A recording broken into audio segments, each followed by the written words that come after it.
Today I'm going to be sharing my ADHD experience with you. I'm going to be sharing my story, how I got diagnosed, what medication I'm on, what are my symptoms from the medication, the journey, kind of how it happened. Also, I'm going to tell you how I discovered I had ADHD, what was happening around me when I didn't know what was going on.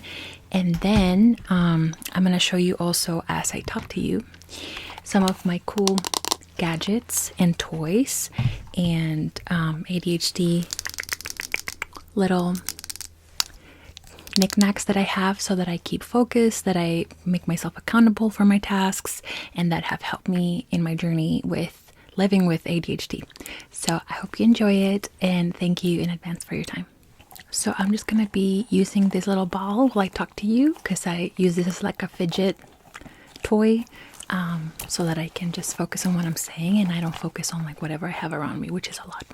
So the number one question that I always get on my TikToks, if you don't follow me on TikTok, please go. But the number one question that I get on my TikToks is, how do I tell my parents that I have ADHD, or how do I get diagnosed for ADHD? And I can tell you what I did to get diagnosed. I am, of course, not a professional, not a doctor. I can't tell you what to do, but I can tell you, what I went through, and just you can take it from there and do what you need to do. So. Basically, I suspected I had ADHD, and the first thing I did was I went with my primary care doctor. So just your regular doctor that you go for your annual checkups, whoever that is. If you don't have primary care doctor, try to get one. You can also just go to a family member who's a doctor, whoever you have around you that's an actual medic, that can give you a reference for an ADHD specialist. So I went to my primary care doctor, and mind you, I had never had health insurance my entire life. Only when I came to America and I got an actual job, that's when I had health insurance for the first time. So that was new to me, having a primary care doctor. And I just basically wrote down all my symptoms that I was having, and I have them right here, all my symptoms. So I just kind of told them to the doctor, and I'll tell you my symptoms to see if this is something that you kind of relate with. But I went to the doctor. I told him my symptoms, and they said, okay, it does sound like you might have ADHD, but I'm not a specialist, so I'm going to refer you to a mental disorder specialist.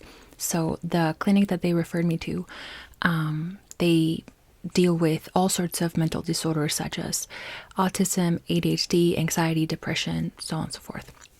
So, of course, living with ADHD means that I took months to make the appointment.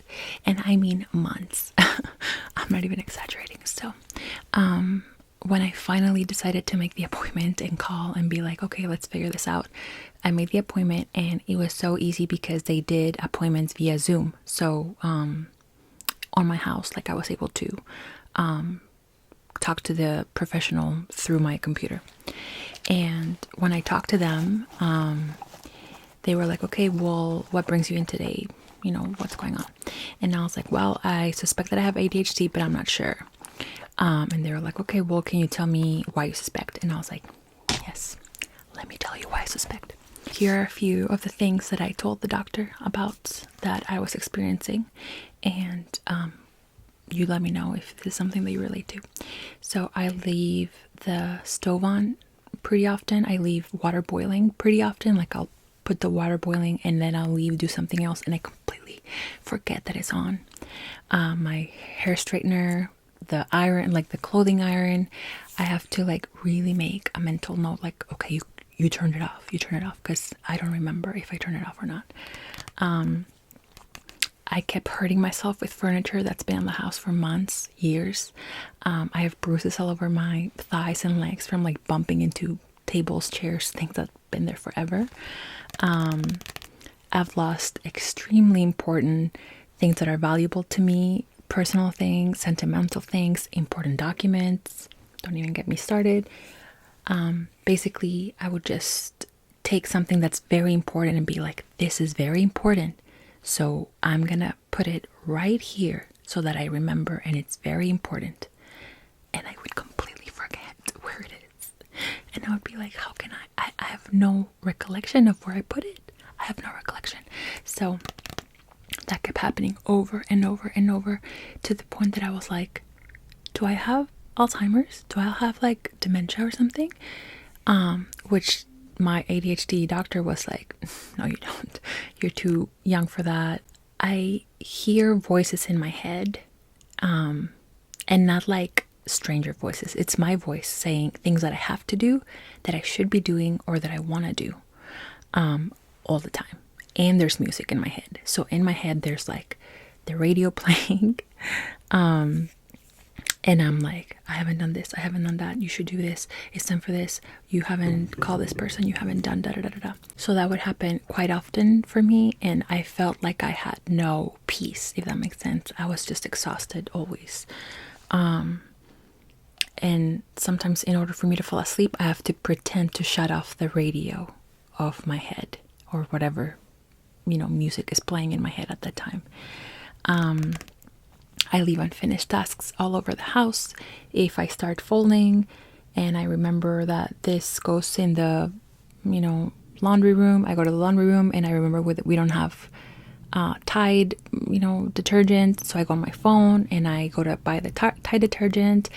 And then when I go on my phone, I get a text from my sister saying, hey, did you buy the dress? And I'm like, yes, I did. And I go find the dress, and then I look at the dress. I'm like, oh, it needs a button. I go get the button to sew it. And then when I open the thing to get the button, I see like the face roller, and I start face rolling my face. And then I'm like, oh, you know what? I should do a face mask while I'm doing this. Then I go do a face mask, and I never finish anything. And this is something that my wife kept pointing out, like, are you folding clothes right now, or are you like, you leave things like in the middle of things? And I'm like, yeah, that's just me. And she's like, oh, okay. I think she just was concerned too about me, why I leave things halfway, like without finishing them. Lack of attention while reading. I just daydream while I'm reading. I think of something else. I can't focus. When people are talking to me, they talk, but I'm thinking of something else. So I'll start thinking about, oh, it's almost vacation time. Oh, So sometimes it's really annoying that they ask me a question and they're like, yeah? And I'm like, yeah. They're like, they know me already. They're like, what did I say? And I'm like, I don't know. Object permanence, which is basically, if I don't see it in front of me, I will not remember that it exists. So, for example, a hair oil that I need to put for my hair to be healthy. If I get off the shower and I see the hair oil right when I get off the shower, I will put it on, no problem. But if I put that hair oil in a drawer, I will not use it for years. I don't remember I have it. It doesn't exist until I take it out and I put it right in front. So that is a problem, mostly because of food, right? So like if I buy groceries and I have these things that I bought and that cost money and I don't see them, I forget they exist and then they go bad. So it's a problem. So yeah, the last thing is it's probably genetic. My mom and my dad were like this, and especially my mom, once when I went to Mexico the last time, she was just like me. She was just like me for real. It was crazy just seeing her forget things, leave things in the house, having to come back and get them. Just like, I'm like, that's just me. So my sister is also diagnosed with ADHD. So, something's going on. My mom is not properly diagnosed, but I'm pretty sure she has it, but I haven't told her. So yeah, I told the doctor all of these. And of course, there's other ones, that are more like about my job specific. I won't go into those ones because those are kind of boring, I like leaving things till the last minute. Just like if I have like a compliance test that I need to do or something, and it's due like November 11 at 6 p.m., I will start it at November 11 at 5 p.m. It's always been like that. So I thought everybody did it, and that's not true. I guess not. So I told my doctor all of that, and my doctor was like, not only you have ADHD, you have severe ADHD. And I was like, really? I started crying. I just felt so validated and just so like heard, and I had not been able to express like my frustration with how I do things or what makes me me. And it had really, it was just really special to hear it from him. Like, yes, you have ADHD and you have severe ADHD. And I'm like, thank God there's, hope. So he's like, okay, let's talk about medication. There's, you can do medication, you cannot do medication. It's up to you. And if you do choose medication, there are two types. So the first type is what they call, well, I don't remember the word exactly, but it's something like uppers, right? Like it enhances your energy and stuff. So those are Adderall and Ritalin. So those are the two that are on this side, right? Like options. There's two. That are uppers, kind of. They call it something else. It's like enhancing or stimulators or something like that. Stimulants. And then there's 4 medicines over here that are not stimulants that work different. So these stimulants work in like specific periods of time. So for example, if you take Adderall, you will be focused and productive for 8 hours, and then that's it. The rest of the day you will just crash and burn. With these 4 ones that are not whatever I said, stimulants, these are long-term drugs that act for a 24-hour period that kind of like slowly build up in your system and don't have as clear results as the stimulants do, but they push your brain to do the chemical that is needing, versus the Adderall and the Ritalin, they give you that chemical, if that makes sense. So these 2 give you the chemical, these 4 push your brain to give you the chemical. So long term, like they don't do the stimulants for like people that are like 60 and up or something like that. So I want something that will be with me for the rest of my life so that I can function for the rest of my life. So I went with one of these. So the one that I chose is called Strattera. And the reason why I chose that one is because he said that has the least side effects and that a lot of people have success with it. It does have some side effects, so I will talk about those. But before I do that, I want to show you these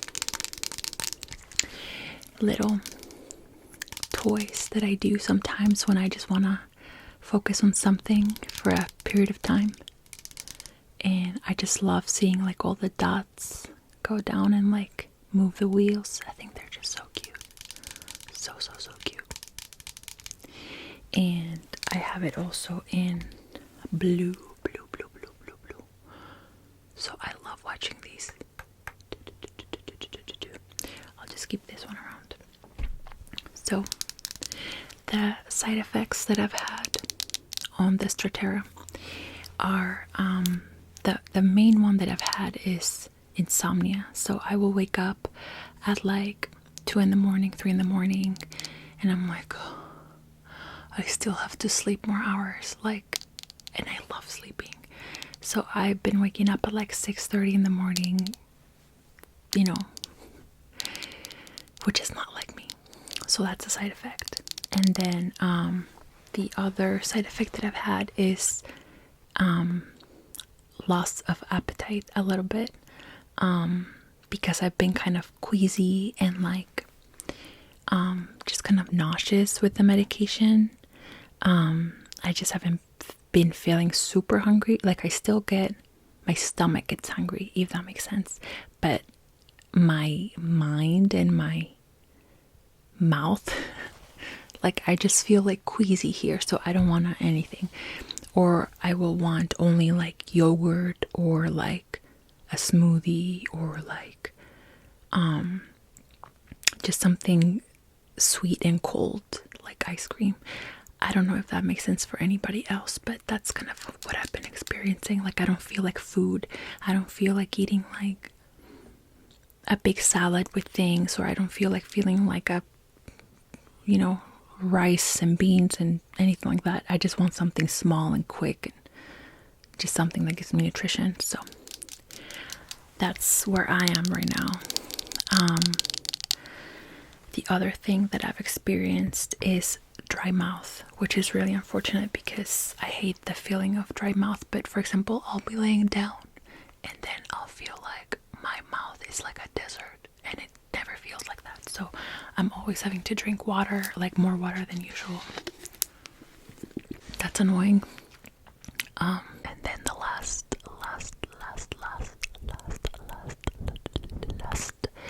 side effect that I've had is sometimes I feel more irritated than usual. Like, I get a little bit more irritated easy. So I don't know if it's because coincidence, but I feel like normally I wouldn't get irritated about that, and then I do. So just something to keep in mind. Like, I'm still myself and I still feel like myself, like happy-go-lucky and excited and fun.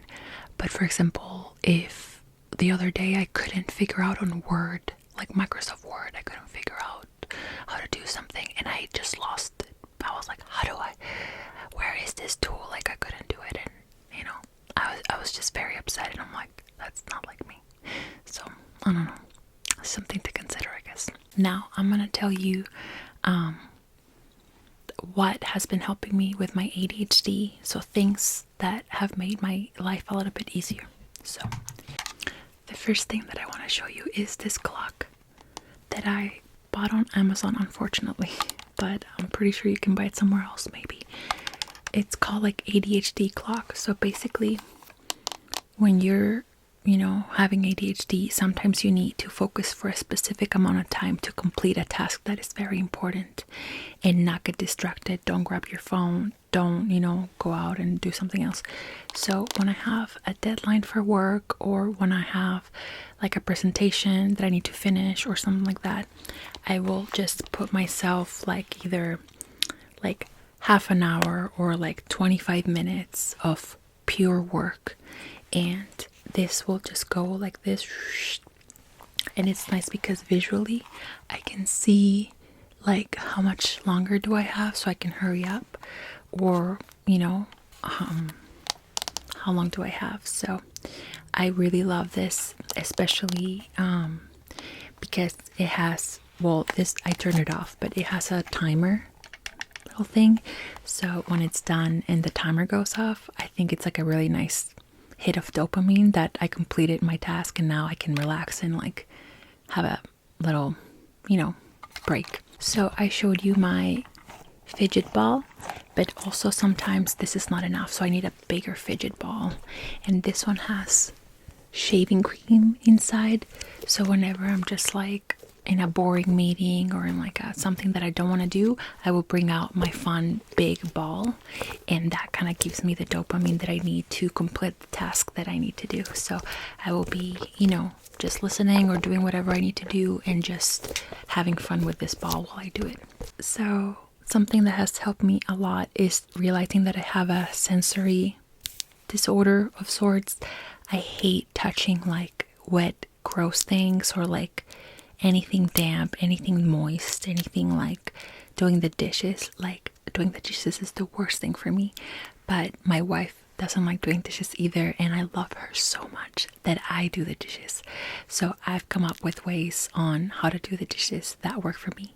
So instead of just procrastinating because I know that it's gonna feel so gross in my hands, what I do is I just use gloves, like all the way up to here, like long gloves that I know nothing is gonna touch, like no water, nothing. And then I'll just put like song that I like Midnights. Or, by the way, you thought I cut my hair? No, I didn't. I'll put like a song that I like, an album that I like, or for example, a podcast that I like. And that will help me complete my task faster if I know that I'm not going to be touching the grossy things and that I'm going to be listening to something that I enjoy. Same with folding laundry or like putting the laundry in the hangers. Like that's really, really hard for me. So my wife and I will do folding parties where we will watch something fun and we both fold our clothes. And then we'll put them in the hangers. And when I go to my closet, I'll just put a song or something that I love and then hang them up. So music is a big dopamine releaser for me. So I just usually put music while I do stuff that I don't want to do.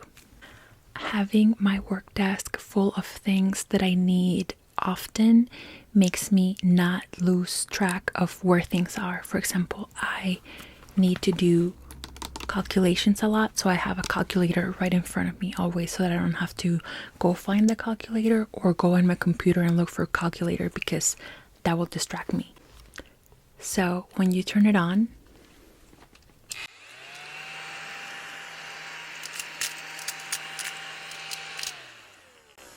basically you just vacuum your space so that everything is nice and tidy, and having a clear, clean space gives me a clear, clean mind. If my space is cluttered, my mind is cluttered. I've learned that about myself. I have this little calendar counter that says November 12 over here. So every morning when I start work, I just move the number so I know what day it is, and also it gives me a little dopamine whenever I see Tim and Timmy over here from Animal Crossing. So just something else that is part of my daily routine that tells me, hey, it's time to work, it's time to get productive, you know. I've learned about myself that doing things that are not enjoyable to me or boring to me are more enjoyable if I, change it up a little bit to things that give me joy. So for example, if I have to write something boring or take notes of something boring, I will use a really cute pen that has a really cool ink and point, so that as I'm taking the notes, I'm at least enjoying the pen and it gives me happiness in this way. Same with when I'm taking notes for something for work, I have highlighters that are different pastel colors so that I can highlight stuff that is important, and at least I have the dopamine from the little macaroons, so that I'm doing something that is not as exciting, but it just becomes more exciting if I have cool stationery. By the way, you might be wondering yourself, well, what do you do for work if you have to do so many tedious things? It can be anything. I've had many different jobs in many different areas, but what I do today is I'm a web designer, and I think I'm really good at it and I do enjoy it. It's just tedious things like the meetings, we call it in the corporate world, we call it housekeeping things, kind of like compliance tests, or sending an email is really hard for me because it takes me forever to start, forever to write it. I forget about it. I close my laptop, it takes a long time. So things like that I need to stay focused and I need to do. I found that having everything around me that I need, it makes me more productive because I don't have to go out and look for it. I surround myself with candy that is vegan and it's yummy and it gives me joy, so that if I have to do an annoying task or something that I don't want to do, at least I will do it with a ring pop and it will be really fun. So I will open a ring pop or something like that gives me joy, gives me the dopamine that my brain needs while I'm doing the not so exciting task. So I have, drinks around me. I have my candy. I have snackies. I have my stationery, everything that I could ever need. My fidget toys. I have these cubes that I really love. These cubes are really cute and they have different colors. And I just kind of go like this when I'm listening to someone talk, or I'm an all-team meeting or something like that. That way, at least I'm just, still present and still paying attention, but I'm doing something that my brain really enjoys. The last thing that I'm gonna say is, of course, when it comes to the object permanence, just seeing everything in my closet, I took up the doors. I want to see everything at once so that I know all the clothes that I have in color coordinated. So I do it by colors. That way I remember that I have all these clothes and I actually wear them versus having them in drawers and I never use them. So, just ways that I've improved my lifestyle and my surroundings to live with ADHD instead of fighting the ADHD and just succumbing to the symptoms, which is, nothing good. I hope that this was helpful. If you have questions, please let me know in the comments. I really appreciate your time and hearing me out. And, there is hope out there. If you identify or relate to any of the things that I'm saying, please know that you're not alone. Your feelings are valid. Your concerns are valid. Your symptoms are valid. There is something out there that is called ADHD that explains why you do the things you do, why you don't think the things you don't do, and that possibly can help you get better. I'll end with, is my medication working? Not 100%. It's a process and I'm just trying it out for now to see how I do, like in the first year. So if I see in the next few months that I still continue to have like the dry mouth or like the loss of appetite or the insomnia, then I might just switch to another one of the four medicines that are not the stimulants. So just gotta try them out, see how you feel, and then just know that one of them will work eventually. You just have to find the one, and it just takes time, and it takes self-care and self realization that your life could really change if you really ask for help and figure out what's going on in there, which is nothing to be ashamed of. And everybody has mental things that we do and mental things that we're dealing with. Everybody. All right, thank you so much, and please let me know if you have any more questions. Thank you so much for hearing me out, and I'll see you soon.